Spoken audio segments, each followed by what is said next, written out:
couple weeks ago, I celebrated my 40th. And oh man, that's dope. Hey, happy birthday. I went out to, first off, I didn't know where the hell I was going to go. I was dealing with, my own demon, my girl. Right. But so I had to figure out, like, what night am I going to be allowed to go out to just go hang out with my friends and be able to have a good night.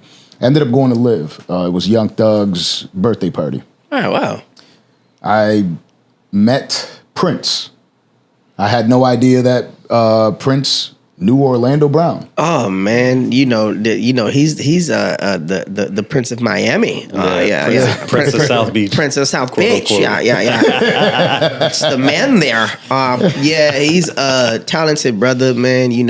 We got really tight on the set of Bad Boys, man, and he really out of everybody that was saying that they were something for Miami, he literally lives it, bro. He really he's not bullshitting. Like, he's not bullshitting. And I had Vincent Peters. He flew me out to Miami right after that, and then I get out there to Miami, and it was like, okay, we're there, and it was just a great experience. But the thing about it is, Miami is way different than Salt Lake.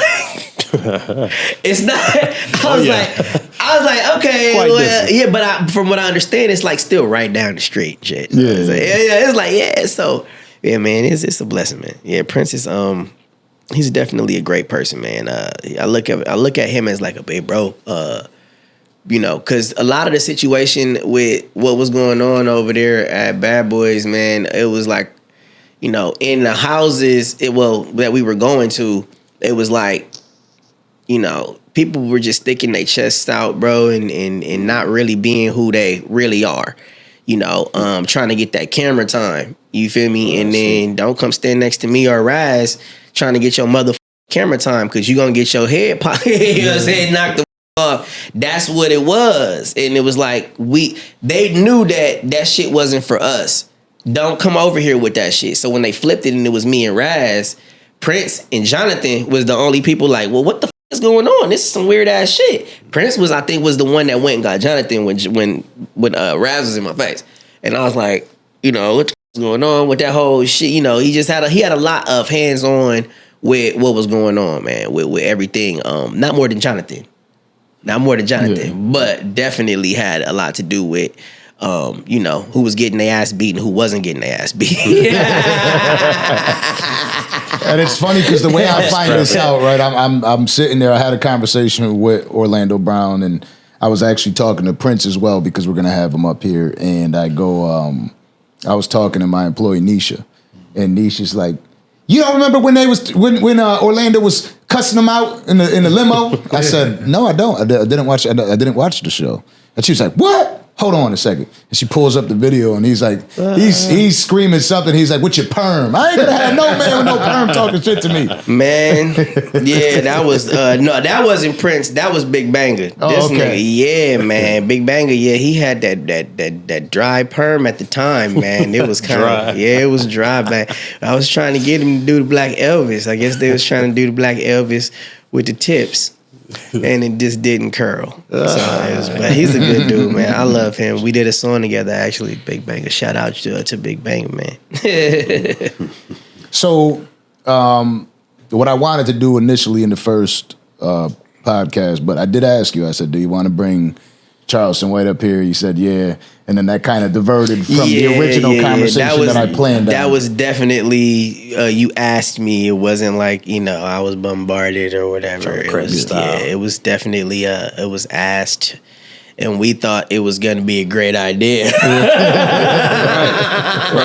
Yeah, everybody's getting haircuts. He said, "Own a bitch." Yeah, own a bitch, man. Own a motherfucking bitch. Yeah. He said, "Daddy." Yeah. You let them boys play with your asshole. You let them boys get in your ass. You let them boys get all up in your asshole. I was like, ugh, what the fuck are you talking about? I forgot. What the fuck are you saying? He said, I don't know. I roll with killers.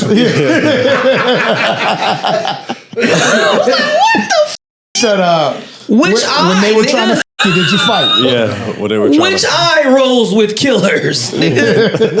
The left or the right rolling? Then I called that nigga They made a remix. I called that my daddy got in his film. I'm leaving. He got uncomfortable with that. I'm gone. And he said, "Don't call me daddy no more." He's like, "Okay, Uncle Daddy." Yeah, Uncle Daddy. He was like, "I can roll with Uncle Daddy." He sat back down, yeah. I'll allow it. Yeah, because he was getting hostile. I had to come with some kind of love or joke or something because this nigga was talking about all kinds He of turned shit. to Juicy J, man. They will sit next to me and say all kinds of shit when they know them abusers there, bro. They be man, that shit crazy. But the thing that got me was the hour of Orlando Brown, and there was nobody around. Not nobody. It was just Charleston White. And he's just sitting there, and the mother.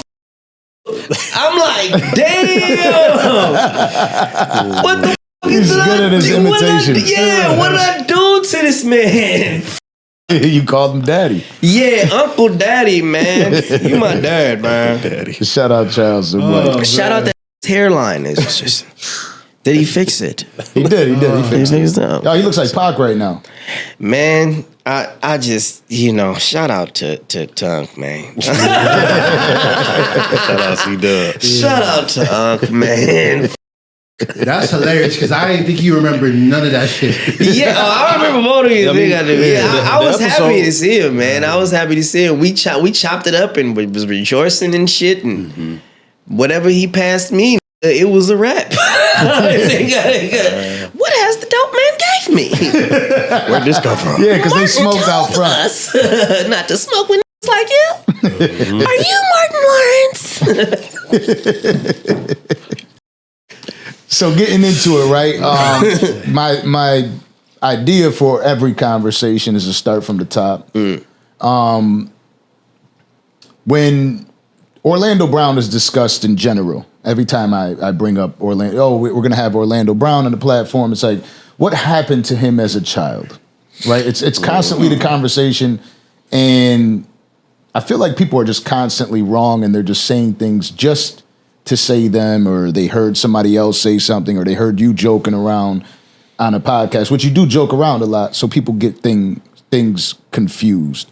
Was there anything that happened in Hollywood that made you kind of alienate yourself from it, or was it just like overall you got tired of the people, the way they faked their way through? Because it's something I've heard from you say a lot, like a lot of people just being characters, not being themselves, and not being real.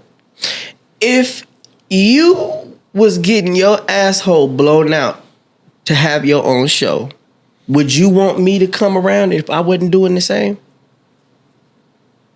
Say that again. If you was getting your asshole blown out to have your own show, would you want me to come around if I was not doing the same? No. Thank you. You answered your own question. Everyone's doing things that they're not supposed to do, and I'm not doing it, so they don't want me around. Okay. And I'm okay with that because I'm still getting around. You see what I'm saying? Yeah, so you can't be mad at certain people and their decisions and how they choose to get money. Just be honest about how you getting your motherfucking money, and don't do that shit in front of my kids and act like that's just the only way. Now, if you're gonna be honest about how you getting your motherfucking paper, be honest about how you getting your motherfucking paper. Get your scraper, but don't act like my son finna sit there and my daughter's finna watch there and be like, oh yeah, well, okay, yeah, this is the way you do it. Nah, bro, you gotta keep it 100 done. Cause after a while, on that side, you only get 7 years with that shit and it ain't even yours. So what the fuck you gonna do? What you gonna do? Turn into the animal? You gonna be the dog? You gonna be the owner's dog? Yeah, while they running around in your body? It's that serious? You need money that bad? Oh, okay. Oh, what you gonna do? You gonna be the chimpanzee? You want it that bad? Oh, okay. You want to fuck up and give your body away? Now you have no vessel now. What God gave you, you don't have anymore. So you're gonna be whatever we tell you to be for however long we can tell you that you're gonna be it. And they don't understand that shit. They don't get it. These people are not happy.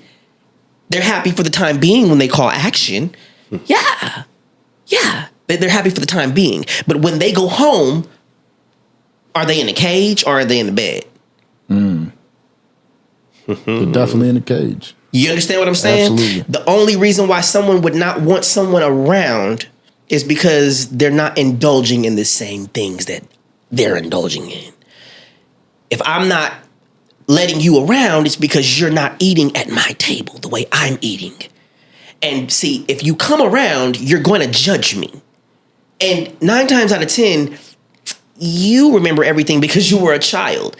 You remember that these people aren't that tall. You remember that these people aren't that thick. You remember that those eye colors aren't the same. You remember those hands being a little bit more smaller than they are now. We don't need you around. You're going to blow our cover. Yeah. Yeah, you're going to blow our motherfucking cover. And you won't shut up. I'm not finna shut up. No, where my homies at? Where's Kevin Hart? Not the tall one, the short one. you see what I mean? Yeah. Like, where's Jamie Foxx? Not the thick one, the skinny one.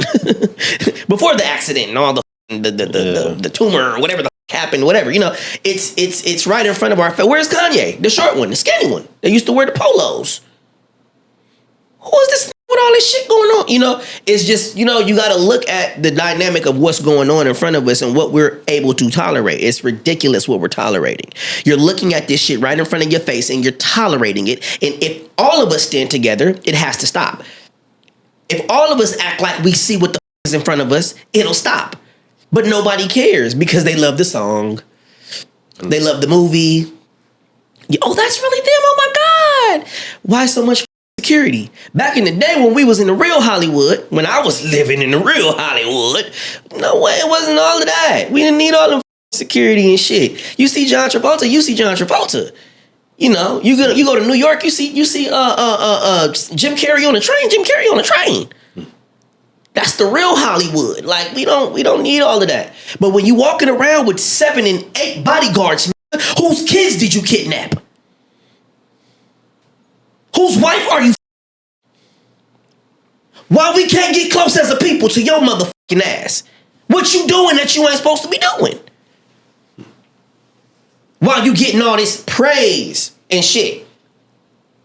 R. Kelly stand up and get his award. Remember when he stood up and he had these motherfuckers in the audience like, what are you doing? Oh, now we know what you were doing. It's that serious. Beams on your motherfucking head for their kids. For their daughters. So yeah, bro, these people got it fucked up. I'm not worried about them. My focus is on the prize. And the prize is my babies. What I'm doing to feed my babies and what I'm doing to feed my family. And what I'm doing to feed the people around me that love to break bread with a brother like me. Because when God bless me, oh, you might just want to be there.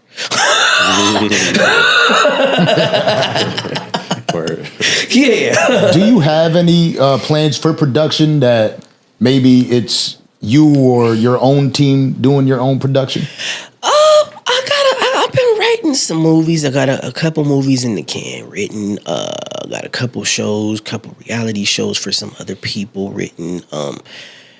Definitely have Youngstar Entertainment, but I'm not just abreast to just keeping everything Youngstar. I would love to be able to, find someone that would love to, partner or do something to where we could do like-minded business and get it out the right way, because we do have a lot of eyes prepared. And this was another thing that I had, a problem that I had with Zeus when they called. It's like, dude, I'm not finna do a whole promo for something. Number one, it's not that I don't condone it, but it's something that I would never let my daughter watch. And number two, it's just like, if we do have the eyes that we have waiting on us to show them something, why not do something that makes sense, like a movie or a show or something to where they can have access to the person that they would like to see on a regular basis, which would make more sense. They don't know exactly how they want to go about it. So right now they're just thinking, and it's a blessing to know that there's something even on the table over there, but there are other people that are looking to do things bigger. And by bigger, I do mean that Zeus is its own platform for what they have. Yeah. And to go outside of that box is probably, to go scripted right now is just something that they're probably scared to do. But hey, like I said, there's some great people over there that can come up with some things. You never know what may happen overnight or over the next couple weeks. All I do know is that I'm looking to do some work with somebody that's willing to work with somebody like me, because we do have a lot of people waiting on some stuff. I just don't want to jump out and have these people looking at no bullshit. Yeah, you want to do it right. Yeah. Yeah, for sure. Yeah.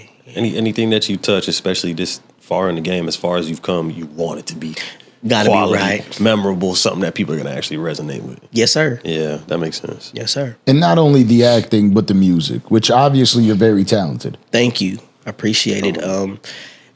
The music is just something that comes naturally from my mom and my dad and all that stuff. The family is very, very, musically oriented, but I feel like it's not a big deal to me.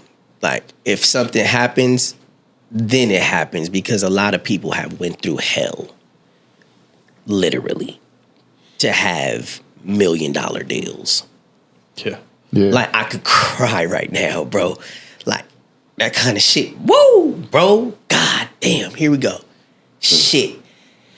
These people been through hell. So if it came to me and it was like, here, bro, I would have no choice but to do it. I'm not trying to push that shit, bro. I'm doing it independently, and that's for me and the fans that know I'm doing it. I'm not trying to step on no toes, have Jay-Z taking my kids and shit. And these boys don't play, especially Big Bro. Big Bro don't play. But if I was blessed with something that Bro and Broski say yeah, and however it work, if it come down to me being asked to do something, of course I would. But I'm not trying to step on no toes, bro.